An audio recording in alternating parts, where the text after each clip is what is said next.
खूब पर्दा है कि चुलमन से लगे बैठे हैं, खूब पर्दा है कि चुलमन से लगे बैठे हैं, साफ छुपते भी नहीं, सामने आते भी नहीं। सलाम, नमस्ते, सत श्री अकाल। मैं हूं आपके साथ हर्षिता मिश्रा और आप देख रहे हैं टाइम्स मेल।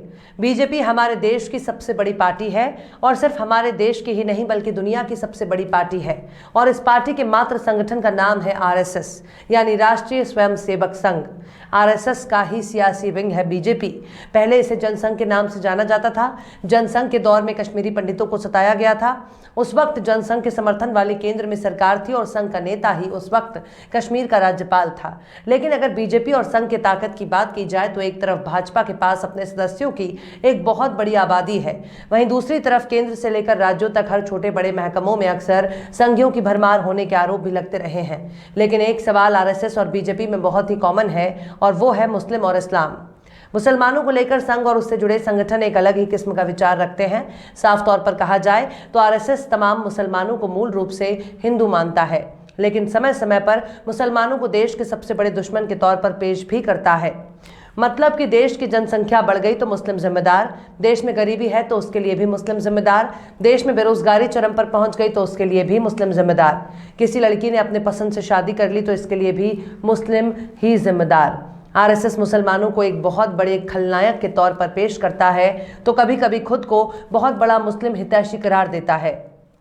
लेकिन सच्चाई तो पूरा देश जानता है कि जिस संगठन का वजूद ही मुस्लिम विरोध पर टिका हो, जिस संगठन का वजूद ही अंग्रेजों की चरण वंदना से जुड़ा हो, जिस संगठन ने देश की आज़ादी का विरोध किया हो, जिस संगठन ने भारत छोड़ो आंदोलन का विरोध किया हो, भला उसके किसी भी बात पर कैसे एतबार किया जा सकता है?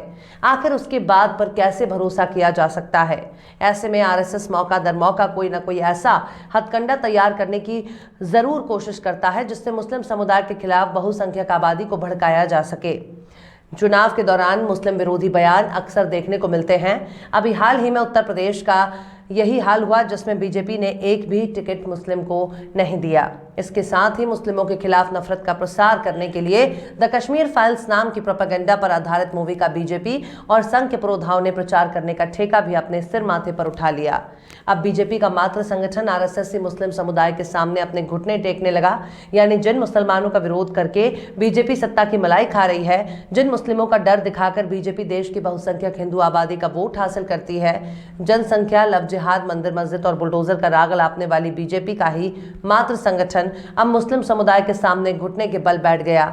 लेकिन सवाल है कि ऐसा क्या हुआ कि अब बीजेपी की मात्र संगठन आरएसएस ही मुसलमानों के सामने सरेंडर बोल रहा है?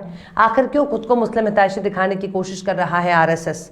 आखिर क्यों आरएसएस के दिल में रातों रात जग गया मुस्लिम प्रेम? आखिर क्यों मुसलमानों के सामने हार मान रहा है आरएसएस? आखिर क्यों मुस्लिमों के सामने आरएसएस ने घुटने टेके? बताएंगे आपको और भी बहुत कुछ। लेकिन आप अगर हमारे चैनल पर नए हैं और पहली बार हमारी वीडियो को देख रहे हैं तो आप हमारे चैनल टाइम्स मेल को सब्सक्राइब कर लें, वीडियो को लाइक कर दें और बेल आइकन का नोटिफिकेशन बटन भी प्रेस कर दें ताकि बिना देरी हमारी हर खबर आपको मिलती रहे। लौटते हैं अब खबर की तरफ।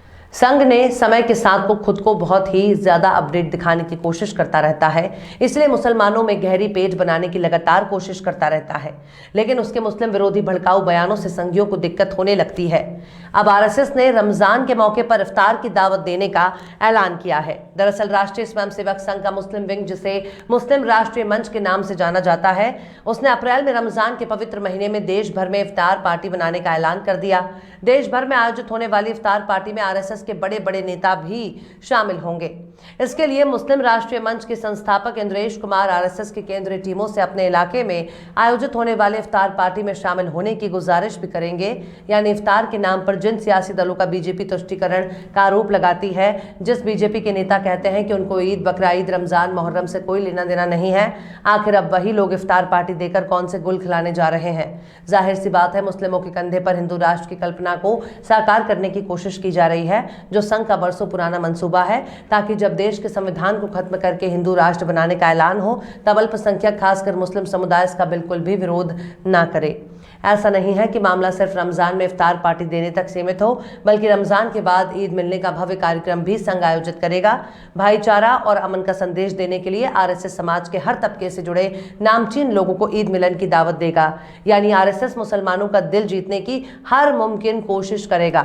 हो सकता है कि बकरा ईद पर बकरों को भी ज़बह कराने का कोई प्रोग्राम हो जाए, हो सकता है कि बकरा ईद के मौके पर पाया, नहारी, मटन, कोफ्ता, कीमा, टंगड़ी कबाब और मेजा फ्राई की दावत भी संघ के कच्छेधारी देने लगे। संघियों के मुस्लिम संगठन का हर कार्यकर्ता पूरे देश में रमजान के पवित्र महीने में कम से कम एक दिन के लिए इफ्तार की मेजबानी करेगा। मुस्लिम राष्ट्रीय मंच के संस्थापक इंद्रेश कुमार की अध्यक्षता में शनिवार को बैठक हुई, जिसमें ये तमाम फैसले लिए गए। मुस्लिम राष्ट्रीय मंच के प्रवक्ता शाहिद सैयद ने कहा कि इंद्रेश कुमार व्यक्तिगत तौर पर संघ की केंद्रीय टीम से इस इफ्तार पार्टी और ईद मिलन में शामिल होने का गुजारिश करेंगे।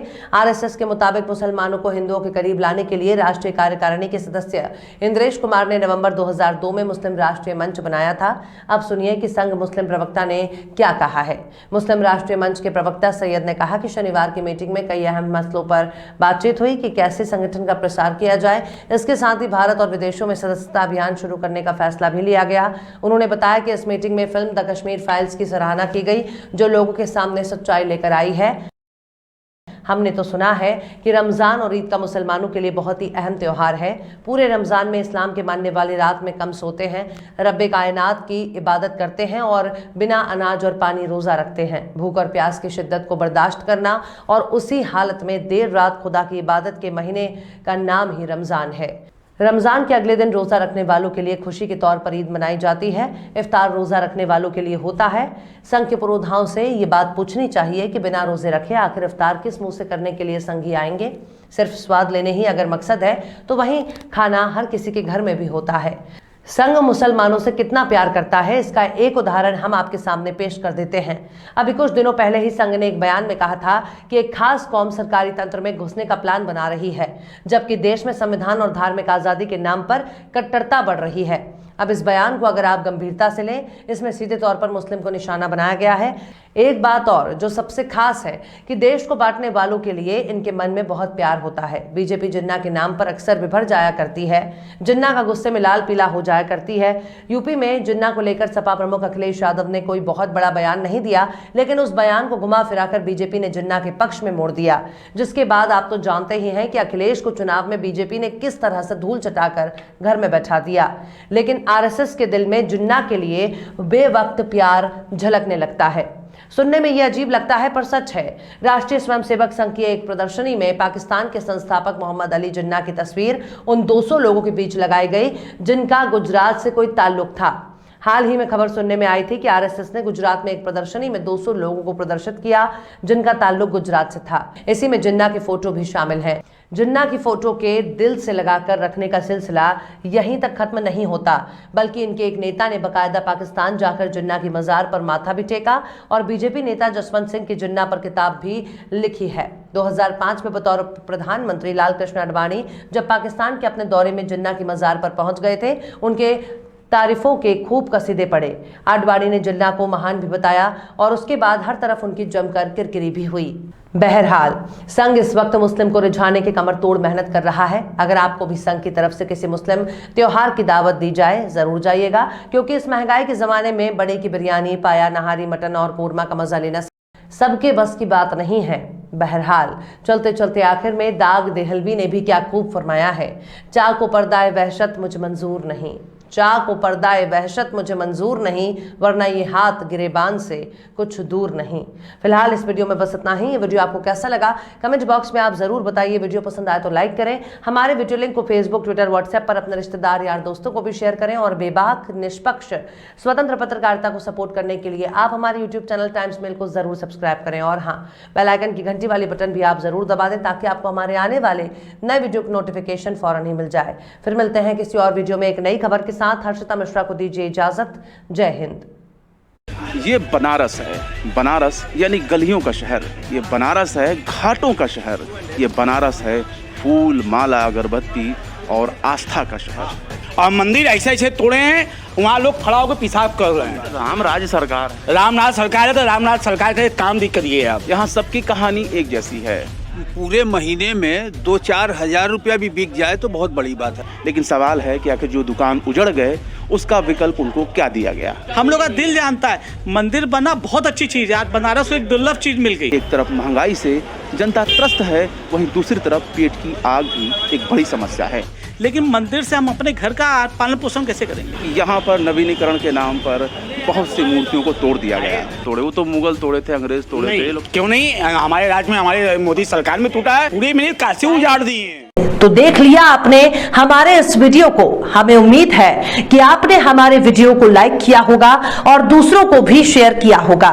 अगर अभी तक आपने हमारे चैनल टाइम्स मेल को सब्सक्राइब नहीं किया है तो जल्दी से सब्सक्राइब कर दें और बेल आइकन भी प्रेस कर दें।